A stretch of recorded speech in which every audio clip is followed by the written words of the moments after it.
Over 800 years ago, when the Magna Carta was signed, some fundamental legal principles came into effect. No one is above the law, not even the king. The accused were entitled to due process. There would be trial by jury, and the accused would be presumed to be innocent until proven guilty. The principles established a society which would no longer be subject to mob rule. 800 years later, we live in a society which has compromised these principles. Bruce Lerman and Brittany Higgins had both misbehaved by returning to Parliament House late at night after an evening at the local establishments. Lerman was sacked as a result. Subsequent to Bruce Lerman being sacked, Brittany Higgins claimed to have been sexually assaulted on the very night in question. One of the enduring questions, did Brittany Higgins avoid disciplinary action by making her allegations against Bruce Lerman? Having made her allegations, Brittany Higgins was provided professional help, widespread support in the media and society, in stark contrast to Bruce Lerman, who was out of work, out of luck, and widely despised for what he was alleged to have done.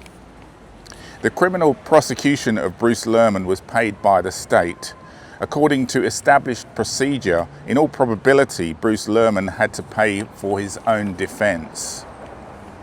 Having made her allegations, what followed can only be described as a media pile-in, where all associated were convicted in the court of public opinion by a society which is all too willing to accept her untested allegations.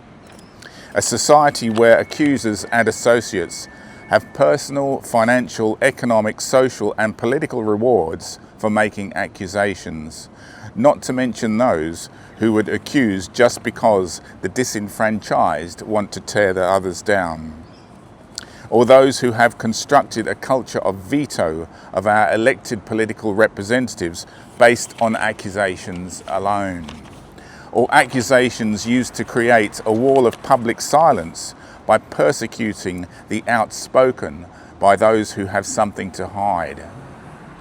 All of which is conducted with a lack of accountability, responsibility, and under a circumstance of virtual impunity. Welcome to a society where so many have so much to be gained and nothing to be lost by making accusations alone. Lisa Wilkinson embraced Brittany Higgins' story. After 40 years of journalism, by far the most important work she had ever done. There, week by week, Lisa Wilkinson gushed her unyielding support for Brittany Higgins and poured scorn on the shocking culture at Parliament House.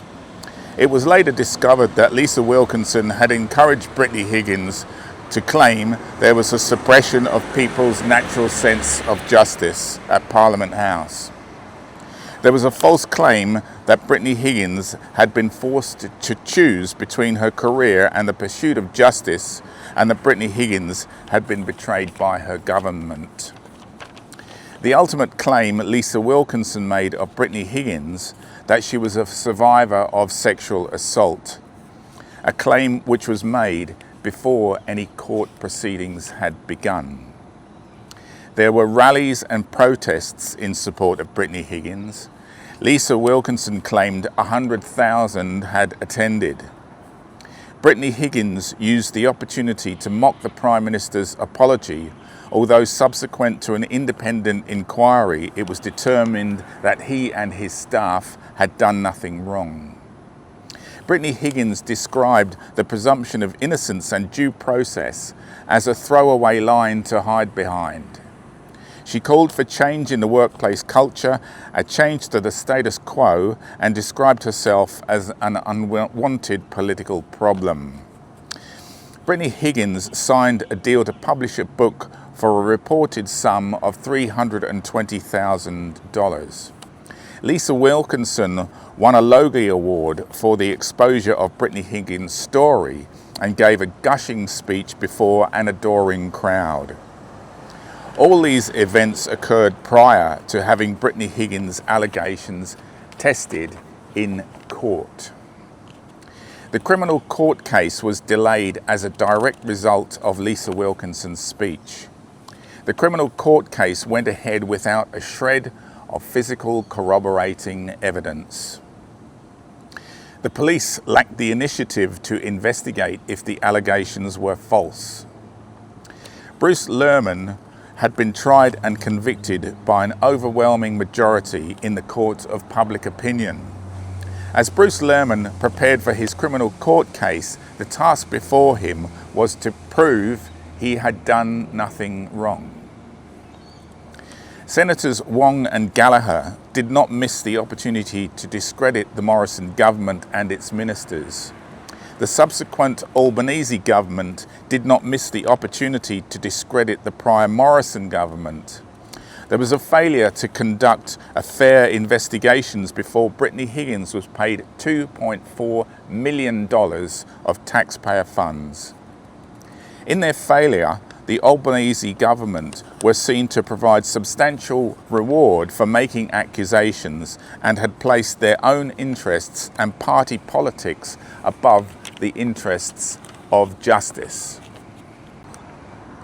When Brittany Higgins' allegations of a cover-up were eventually tested by the Western Australia Supreme Court, the verdict was, the allegations of a cover-up had no foundation in fact, and the allegations of inadequate support was based on incomplete and misleading accounts of the facts. There has been no apology to the Australian taxpayer, to the concept of justice, to the Morrison government or those ministers who were accused. There has been no accountability and, of course, no attempt to get our money back.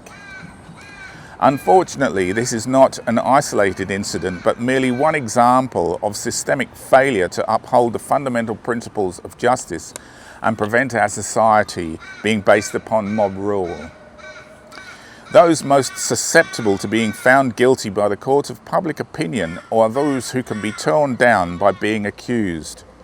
Some high-profile recent examples include Christian Porter, Johnny Depp, Craig McLaughlin, Jeffrey Rush, John Jarrett, and I'm sure there are many others. Subsequent to all this, it has been established that Brittany Higgins lied to police in relation to evidence in chief. She withheld vital evidence. She undermined the police investigation by making the complaint and then withdrawing it, waiting almost 2 years before reinstating her complaint. There was no corroborating physical evidence, largely because of the actions of Brittany Higgins herself. She submitted false evidence in court. She wiped her phone records before handing it to police. She made defamatory accusations against her boss, Linda Reynolds. She made false allegations against the government and the culture in Parliament House. The Western Australia Supreme Court's verdict concluded her allegations of a government cover-up had no foundation in fact, and the allegations of inadequate support was based on incomplete and misleading accounts of the facts. Brittany Higgins was successfully sued for defamation by her boss, Linda Reynolds. Bruce Lerman was not convicted of raping Brittany Higgins by a criminal court. He was convicted of rape in a civil court based on the balance of probability. Bruce Lerman continues to maintain his innocence and has launched his latest appeal in January 2026 to the High Court. I am not for a moment suggesting that all who are accused are innocent. I do not deny the rights of victims to seek justice. What I am saying is not all accused are guilty. I am exposing a culture of profit for accusations, a culture of political and personal interest at the expense of justice. I am exposing a culture where we are persecuted for speaking out. I am exposing a culture of weaponized accusations, mob rule, and a systemic failure to uphold our fundamental human rights. The principles of justice have been deliberately undermined by those who have much to gain in its demise. I am advocating as a starting point those who pursue malicious allegations through the courts in the knowledge those allegations are false. Those who maliciously lie in court and those who knowingly submit false evidence in court are subject and seen to be prosecuted and given the same punishment they would falsely impose on others. The time for impunity in making allegations which the accuser knows to be false must end. We live in a society which has for a century refused to apply the same concept of gender equality to men. We live in a society which has undermined the founding principles of justice. We live in a society which has for a century pursued equality for women whilst being prejudicially blind to the fundamental human rights of men.